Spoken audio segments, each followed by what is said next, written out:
বাংলাদেশের প্রতিটি পরিবারের অবগতির জন্য জানানো যাচ্ছে যে একটি প্রতারক চক্র বাড়ি বাড়ি গিয়ে স্বরাষ্ট্র মন্ত্রণালয়ের ইন্টারনাল অ্যাফেয়ার্স বিভাগের কর্মচারী সেজে বাড়ি বাড়ি ঘুরে বেড়াচ্ছে। এমনকি তারা সরকারি কাগজপত্র ও লেটারহেড ব্যবহার করে দাবি করছে যে আসন্ন জনগণনার জন্য সবার পরিচয়পত্র যাচাই করা হবে, আর কোনো রকমভাবে তারা ঘরের ভেতরে ঢোকার সুযোগ পেলেই লুটে নিচ্ছে সর্বস্ব। তারা অনেকভাবে আপনাকে পেশাদার হিসেবে দেখানোর চেষ্টা করবে। যে কোনো এলাকায় যেতে পারে, কেউ আপনার দরজায় গিয়ে বলতে পারে একটি নির্দিষ্ট স্কিম অনুযায়ী আপনার ছবি বা ফিঙ্গারপ্রিন্ট নিতে হবে। তাদের কাছে ল্যাপটপ, বায়োমেট্রিক মেশিন এবং নামের তালিকাও থাকতে পারে।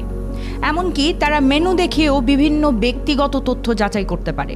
অনুগ্রহ করে সকলেই জেনে রাখুন, সরকারের পক্ষ থেকে এমন কোনো উদ্যোগ এখনও নেওয়া হয়নি এবং এমন কোনো স্কিমও সরকারের পক্ষ থেকে এখনও অবধি চালু করা হয়নি। এগুলো সবই